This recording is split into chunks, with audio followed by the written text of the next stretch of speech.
You know what the cruelest lie they ever told you is? That success means having money. That success means impressing others. That success is a fat bank account and a fancy job title. I believed that. I lived that. Until the day I found an abandoned dog in a soaked cardboard box, and my entire life fell apart. Or rather, finally began. My name is Ashley, and 2 years ago, I quit my 6-figure Wall Street job to save stray dogs. My parents laughed in my face, called me crazy, said I was throwing my life away. My fiancé gave me an ultimatum, him or the dogs. My family stopped talking to me. Everyone was sure I'd fail. But today I run a rescue network that moves $2 million a year. And the most ironic part? Last month my parents flew out here, not to visit me, but to beg to be part of what I built. And this is the story of how the greatest revenge of my life wasn't proving they were wrong. It was proving to myself that I'd been right all along. My name is Ashley, and for years I lived exactly the life everyone expected me to live. You know that feeling of being in the right place, with the right people, doing all the right things, but still feeling like something inside you is slowly dying? That was me, every single day. I'd wake up in my Upper East Side apartment in Manhattan, put on my designer suit, grab my $12 artisan coffee, and head to Wall Street to analyze numbers that moved millions. On the outside, I was the picture of success. On the inside, I was drowning. And the worst part? No one noticed. Not even me, for a long time. My routine was a well-oiled machine of appearances. Endless meetings with people who talked fast and smiled little. Expensive dinners at restaurants where the food looked beautiful but filled nothing. Networking parties where I pretended to care about mergers, acquisitions, and year-end bonuses. I had a fiancé named Brad, Yale graduate, Swiss watch, spoke about investments like they were poetry. My parents adored him. My mother, Patricia, was already planning the wedding. My father, Richard, already saw me as a partner at some big firm. But every time I looked in the mirror, I saw a stranger. A woman I didn't recognize anymore. The truth is, I was living the silent revenge of a life that wasn't mine. Revenge against myself, maybe. Because I had given up who I was to become who everyone else wanted me to be. Remember when you were a kid and had that crazy dream? The one that made your heart race. I had one too. I wanted to care for animals. To have a rescue, a place full of life, of wagging tails and happy barks. But somewhere between college at Cornell and my first finance job, I swallowed that dream, buried it deep, and put a sign over it that said, "Be realistic, Ashley." But here's the thing about buried dreams. They don't die. They wait. And one day, when you least expect it, they sprout. In my case, that sprout came in the form of a memory. Copper, my childhood dog, a golden retriever with warm brown eyes who waited for me by the door every day after school. He died when I was 22, while I was in Tokyo closing a deal. I didn't get to say goodbye. I didn't get to hold his paw. I didn't get to tell him he was the best friend I ever had. That guilt never left me.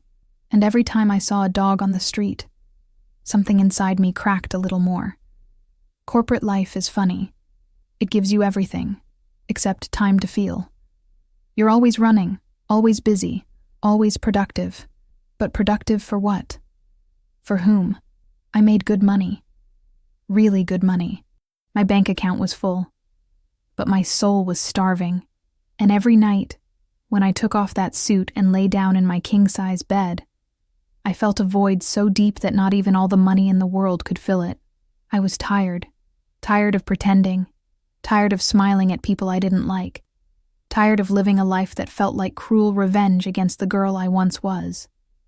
Then, one rainy Sunday in November, everything changed. I was coming back from a corporate brunch, the kind where you eat lobster omelets and pretend you're having fun. And there, near a subway station, inside a soaked cardboard box, was him. A dog. Trembling. Scared eyes. An old collar with a tag that said, Bruno. Someone had just left him there. Like trash. Like he didn't matter. And when our eyes met, I knew that was the moment. The moment I had to choose. Keep pretending. Or finally live. I could have walked right past, pretended I didn't see. After all, Manhattan is full of people pretending not to see things. The homeless, street musicians, abandoned dogs. We learn to look away, to keep walking, to protect our hearts from one more ache. But that day, something in me refused to pretend. Maybe it was the way Bruno looked at me. It wasn't a pleading look. It was recognition. Like he knew I was lost too. Like he was saying, "Hey, you're stuck in a cardboard box too, aren't you?" And he was right. I knelt there on the sidewalk, my expensive wool coat getting drenched in the rain, and scooped that dog into my arms. He smelled bad. He was filthy. He was shaking so hard I could feel his tiny bones against my chest. But you know what I felt? Something I hadn't felt in years. Purpose. For the first time in forever. I wasn't doing something because it was expected, or impressive, or good for my career. I was doing it because it was right. Because that living creature needed me. And deep down, I needed him even more. I took Bruno home that afternoon. Brad, my fiancé, was away on a business trip, as usual. I bathed him, fed him some leftover chicken from the fridge, and made him a bed out of a blanket on the living room floor. As I watched him finally relax, finally feel safe, something inside me broke open. I started to cry. For Bruno. For Copper. For myself. Because I realized that, just like Bruno, I had been abandoned too. Not by someone else. By me. I had left myself in a cardboard box labeled success, and pretended I was fine. That night, I couldn't sleep. I started researching animal shelters in New York. Every single one was full. Endless waiting lists. And the worst part? Many of them euthanized animals after just a few days because there wasn't enough space. I read volunteer stories, saw photos of dogs that hadn't been saved in time, and each image cut like a knife. How did we get here? How did we build glass skyscrapers and let innocent beings die in cold cages? The cruelest revenge isn't the one someone takes on you. It's the one society takes on those who have no voice. And I was done being a silent accomplice. It was around 3 a.m, with Bruno snoring on my lap and the glow of my laptop on my face, when the idea was born. And when a real idea is born, it doesn't let you rest. It shakes you. It dares you. It consumes you. The idea was simple, almost absurd. What if I quit everything? What if I used my savings, bought some land, and built a real sanctuary? A place where dogs like Bruno weren't disposable, where they were loved, cared for, respected.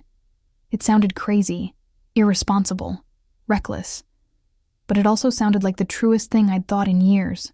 Over the next few days, the idea grew, became an obsession. I started making spreadsheets. Ironic, I know. Using my corporate skills to plan my escape. I calculated costs, looked up rural properties in upstate New York, spoke to veterinarians, read everything I could about rescue nonprofits. The more I researched, the more certain I became. But also, the more afraid, because I knew what was coming next. I'd have to tell my family. And they wouldn't understand. They'd think I was having a breakdown. They'd try to save me from this madness. But the truth was, for the first time, I was trying to truly save myself. And no one was going to stop me. Not even the fear of their revenge against my choice. Setting up that dinner was one of the hardest things I've ever done. Not because I didn't know what to say, but because I knew exactly how they would react. My parents, Patricia and Richard, weren't bad people. They were traditional. They believed in degrees, stable careers, strategic marriages. To them, success was measurable. Salary, title, zip code. And I was about to throw all of that out the window. I chose an Italian restaurant in Connecticut near their house. Fancy place, candles, waiters who spoke softly. I thought the elegant setting might soften the blow. I was wrong. We sat down at the table. My mother wore pearls. My father, a navy suit. My younger brother, Tyler, was on his phone as usual, pretending family dinners were a boring obligation. I took a deep breath, a sip of water, and dropped the bomb. I'm quitting my job. I'm using my savings to open a dog shelter in upstate New York. The silence that followed was deafening. My mother blinked several times, as if she hadn't heard me right. My father put down his fork. And Tyler? Tyler laughed. A short, awkward laugh, like he thought it was a joke. But it wasn't. My mother spoke first, in that calm, polite, razor-sharp voice of hers. "Ashley, sweetheart, you're just going through a rough patch. It's stress. Everyone has these phases. It'll pass." She held my hand like I was a child throwing a tantrum. My father was more direct. He leaned forward, eyes cold. "You went to Cornell for this? To play farm girl with dogs?" He didn't raise his voice. He didn't have to. The contempt in his tone screamed for him. And then came the final blow. He laughed. A short, dry, cruel laugh. The quietest kind of revenge is the laughter of someone you love not believing in you. Tyler, of course, joined in. He put down his phone, wearing that smug expression of someone who thinks they know everything. "You'll be broke in 6 months, Ashley. Living in some barn, smelling like wet dog, begging for money back." He said it with a smirk, like it was funny. Like my life was a lost bet he could already celebrate. And the worst part? Brad, my fiancé, sitting right beside me, didn't defend me. He just sighed. That heavy, tired sigh of someone who's already given up. Like I was a problem he no longer had the patience to fix. After dinner, Brad drove me home in silence. When we pulled up, he parked, looked at me with that expression people get right before a breakup. And that's exactly what he did. "Ashley, I love you. But this is insane. I can't just sit here and watch you throw your life away. It's me or this crazy idea. You choose." He said it like it was a reasonable ultimatum, like he was saving me. But the truth is, he was giving me the greatest gift. Freedom. I looked at him, this man I once thought I'd marry, and realized I felt nothing. No pain, no regret, just relief. That night, alone in my apartment with Bruno sleeping at my feet, I made my final decision. Monday morning, I turned in my resignation letter. My boss thought I was bluffing. My coworkers thought I was having a breakdown. But I had never been so clear-headed in my life. You know that feeling when you finally stop fighting the current and start swimming in the direction your heart has always wanted? That was it. Terrifying. Liberating. Right. And as I packed my things, photos, pens, little pieces of my old life, I smiled. Because for the first time, the revenge wasn't theirs against me. It was mine against the version of myself I used to pretend to be. And I was winning. The first 3 months were the hardest of my life. And that says a lot. I'd been through performance reviews, quarterly closings, and presentations to millionaire investors. But nothing, absolutely nothing, prepared me for the raw loneliness of waking up at 5 a.m. on an air mattress inside a makeshift office on a rundown property in the Hudson Valley. The place I bought had potential. That's what the realtor said. What he didn't say was that potential is just a pretty word for falling apart. Leaky roof, ancient plumbing, broken fences. And me, with Bruno and 7 other dogs I'd already rescued, trying to turn that wreck into a home. I worked 16 hours a day. Every day. I cleaned kennels, cooked meals, drove dogs to the vet, fixed fences with my own hands that used to only type on ergonomic keyboards. At night, I'd collapse into bed, body aching, nails chipped, hair tied in a messy bun. And you know what's worse than physical exhaustion? The silence. The absence of any voice saying, "You're doing the right thing." My parents stopped calling. Brad blocked my number. Tyler kept posting photos of his perfect Manhattan life, and I knew he laughed about me with his friends. Their revenge was abandonment, and it worked. My bank account was melting like ice in the sun. Dog food, vaccines, repairs, utilities, gas, everything cost more than I'd planned. I made spreadsheets at night, stretching every dollar, postponing bills, begging for extensions. There came a point by month 2 when I looked at my balance and thought, I have 3 months, maybe 4 if I cut every non-essential expense. And that fear hit, that cold fear that wakes you up at 3 a.m. and whispers, "You're an idiot." Everyone was right, but every time fear crept in, I looked at Bruno, at Bella, at Max, at all those trusting eyes, and I thought, no, I'm not giving up on them. The temptation to quit was constant. My mother called once, in the 3rd month, her voice soft, almost gentle. Ashley, sweetheart, you've made your point. No one will judge you if you come back. You can start over. We can pretend this never happened. She spoke like my life was a mistake that could be erased, like the dogs were a phase. A former Wall Street colleague even texted me, said my old position was open, with a pay raise. He even added money emojis, as if cash could fix the emptiness I used to feel. As if I could crawl back into that glass box and pretend I hadn't tasted freedom. One night, I almost gave in. Bella, a dog I'd rescued from an abuse case, got sick. High fever, vomiting, weakness. The vet said she needed surgery immediately. $3,000. I didn't have it. I sat on the kitchen floor, Bella lying across my lap, and cried. Cried from anger, helplessness, exhaustion. I grabbed my phone, almost called my father, almost begged for help, almost accepted the final revenge, admitting defeat. But then I looked at Bella, at those brave, trusting eyes even in pain, and thought, she hasn't given up on living. I'm not giving up on her. I canceled bills, sold furniture, took out a small loan, and I saved Bella. It was around that time that something unexpected happened. An elderly woman, my neighbor, showed up at my door with a pot of homemade soup. She introduced herself as Eleanor Hartley, a retired veterinarian. She looked me up and down, saw my swollen, tear-streaked face, and said something simple but shattering. I heard you crying through the window last night, dear. Let me see that dog. Eleanor saved Bella that night. She didn't charge a dime. And when I tried to thank her, she just smiled and said, the world doesn't need more money, Ashley. It needs more people who truly care. That sentence broke me and rebuilt me, because I realized the sweetest revenge isn't proving others wrong. It's proving to yourself that you were right, and I was finally starting to believe it. Eleanor Hartley became my mentor without either of us ever agreeing to it. She just started showing up.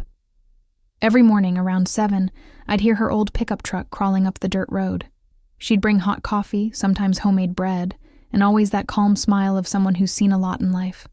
Eleanor was in her 70s, her hands marked by time, and her wisdom didn't come from books.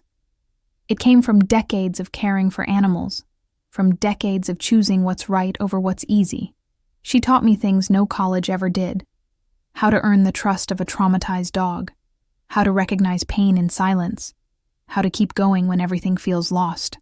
But Eleanor taught me something even more important. Purpose hurts. Doing the right thing doesn't come with applause or instant validation.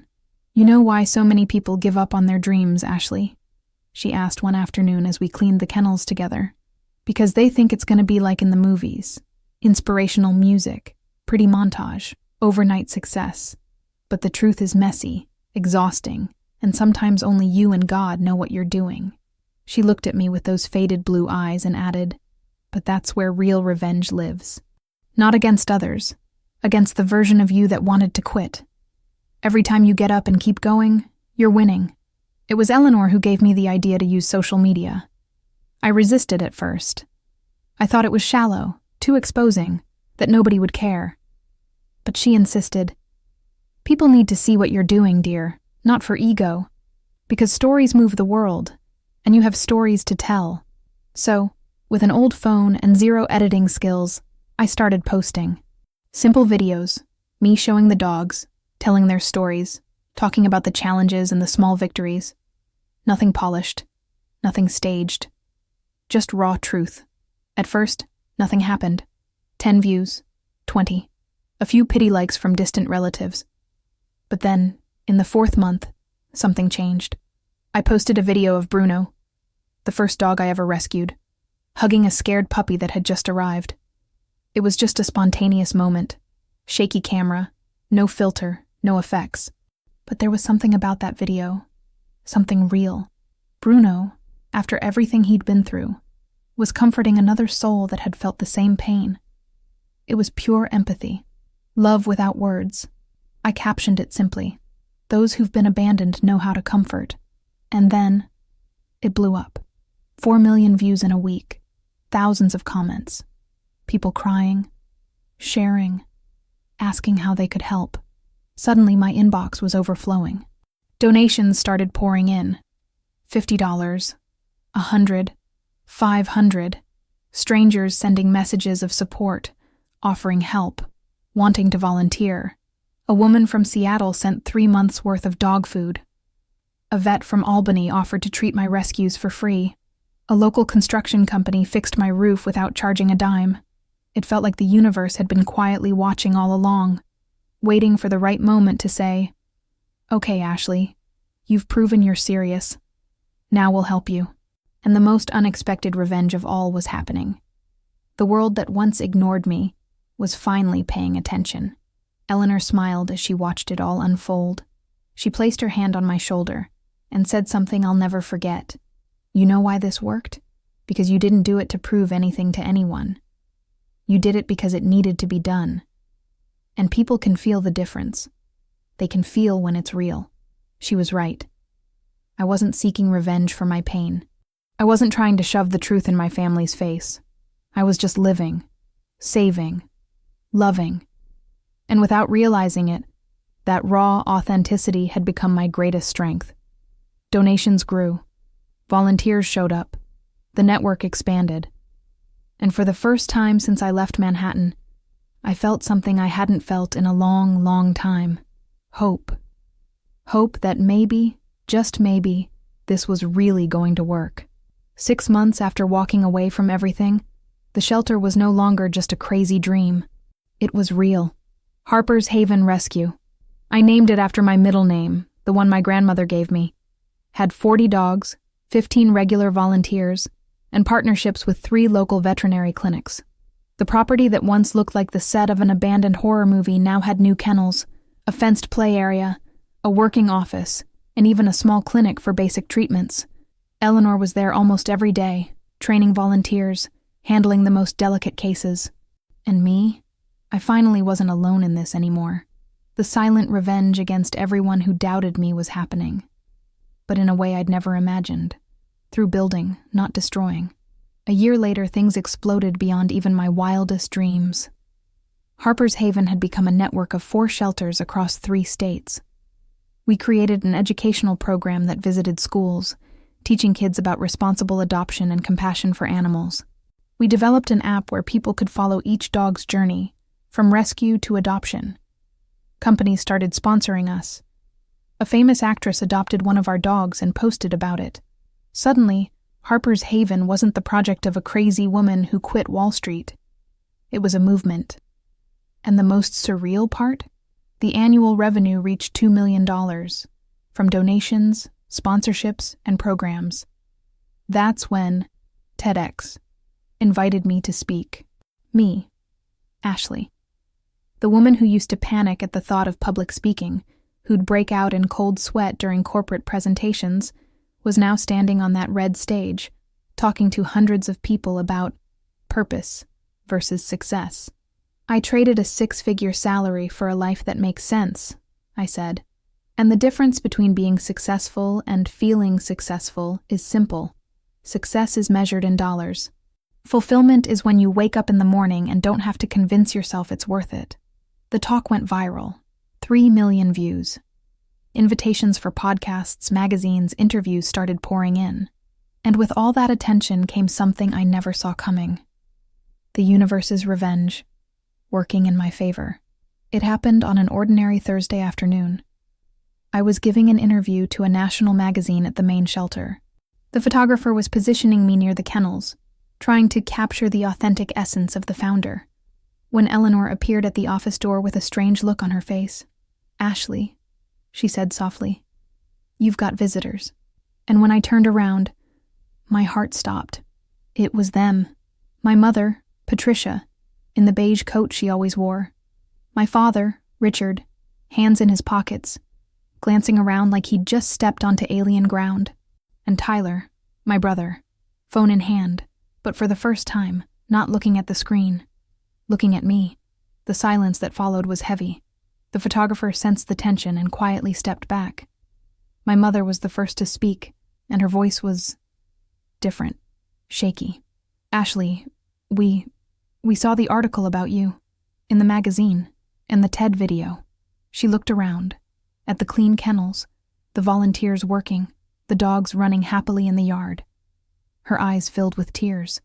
My father looked visibly uncomfortable but took a step forward. "We need to talk," he said. And for the first time in my life, I saw something I'd never seen on his face. Humility. They hadn't come to rescue me. They'd come to ask for forgiveness. And that, I realized, was the sweetest and strangest revenge of all. Not needing revenge anymore. We sat in the small office Eleanor and I had built. I offered coffee. My mother held her cup with both hands, like she needed something to hold on to.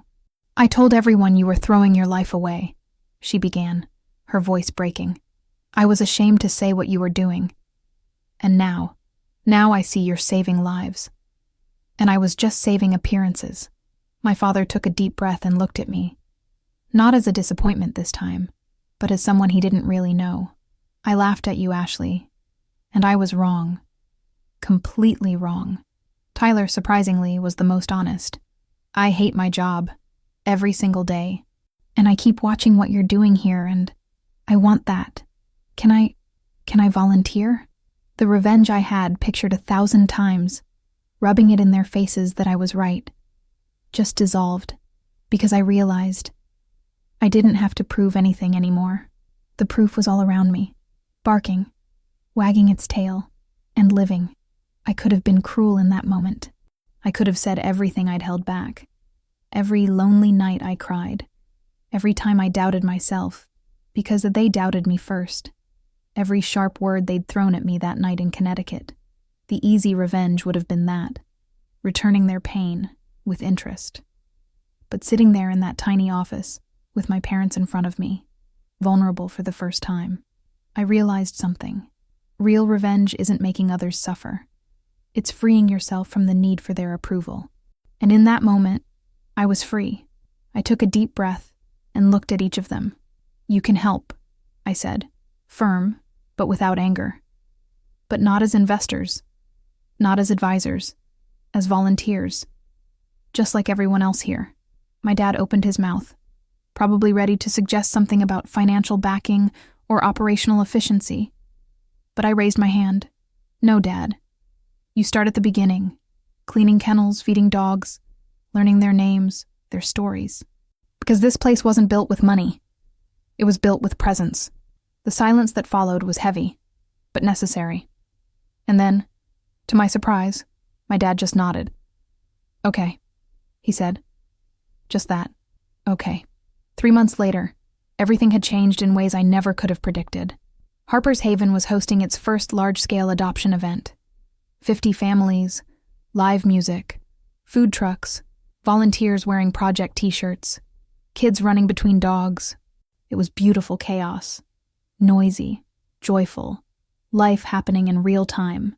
And in the middle of it all, I saw scenes that still choke me up when I remember them. My mom, on her knees in the grass, hugging a newly adopted dog while a 7-year-old cried tears of joy beside her.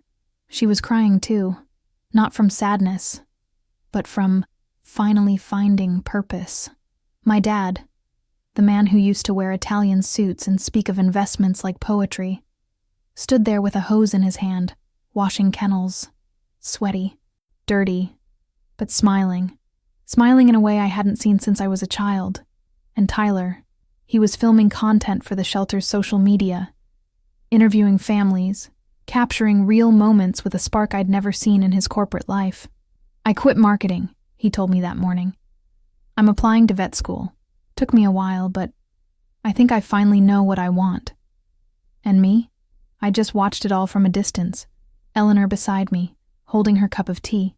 She put her hand on my shoulder and said something simple, yet profound. "I'm proud of you, girl." I looked at her. At the woman who showed up with homemade soup on my worst day and never left. "I couldn't have done it without you," I said, and it was true. She smiled. "You could have. Maybe it would have taken longer. Maybe it would have hurt more. But you would have." Because people like you, Ashley, you don't quit. You transform. And she was right. I wasn't the same woman who'd left Manhattan a year and a half ago. I was stronger, freer, truer. The most powerful, silent revenge of all was complete. I'd proven myself to myself. And that was enough. That night, after everyone had gone home, I sat on the shelter floor with Bruno beside me. He was old now, gray muzzle, slower steps. But those eyes, they still had the same gentle warmth as the day I found him in that soaked cardboard box. I stroked his head and whispered, "You saved me, Bruno. You don't even know it." But you did. And then I thought of Copper, my childhood dog. And something clicked. Something freeing. Every dog I saved was a way of saying goodbye to him with grace. Every joyful bark was an apology accepted. Every adoption, a second chance. Not just for them, but for me. Because in the end, the greatest revenge isn't against those who doubted you. It's for the person you always were inside. The one just waiting for permission to exist. I looked around, at the clean kennels, the photos of adopted dogs, the future I built with my own hands, even when no one believed I could.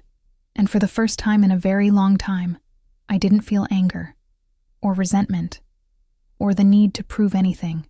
I felt peace. That deep, quiet peace that only comes when you finally stop living for others and start living for what truly matters. My parents were part of it now. My family understood, but even if they didn't, I'd still be okay, because the approval I'd needed most, my own, I'd finally earned, and no one, ever again, could take that away from me. So tell me something. What are you putting off because you're afraid of what others will think? What dream did you bury because someone laughed in your face? Which version of yourself is trapped in a cardboard box, waiting for someone brave enough to rescue you? Here's the truth nobody tells you. That someone is you, always has been, always will be. I'm not telling you to quit everything tomorrow and become a dog rescuer. I'm telling you this. The life you want, the life that actually makes sense, isn't going to knock on your door asking for permission. You have to build it, brick by brick, tear by tear. Even when everyone says you're crazy, the sweetest revenge isn't rubbing it in anyone's face that you were right. It's waking up every day living a life you don't have to pretend to like. It's looking in the mirror and recognizing who's looking back at you. It's feeling purpose flowing through your veins instead of anxiety. And you know what's the craziest part? When you finally have the courage to live that way, the same people who laughed at you will want to be a part of it. Not because you proved something, but because authenticity is magnetic. Because courage inspires. Because deep down, everyone wants to live for real. They just rarely have the guts to pay the price. So I ask you, how much longer are you going to wait? How many years will you give to the version of yourself others want you to be? Because time keeps moving, love. And at the end of your life, you won't regret the things you tried and failed. You'll regret the things you never tried out of fear. I almost became that person. Almost lived and died in a Wall Street office. Rich, but empty. But a dog in a cardboard box saved me. And now I save others. Not just dogs, but people too. People like you, watching this right now, feeling that tightness in your chest. That whisper saying, "What if?" Listen to that whisper. It's wiser than any advice you've ever received. Now drop down in the comments and tell me, what's your dog in the cardboard box? That thing that called you, woke you up, made you question everything? I want to know, because your story matters. Your dream matters. And who knows? In 2 years, maybe you'll be here telling your story of how everything changed. If this video moved you, subscribe to the channel and hit the bell. Every week I share real stories of people who had the courage to live their own revenge. The revenge of being free. And trust me, you'll want to see it. I'll see you in the next video. And remember, the life you want isn't going to wait for you. Go get it.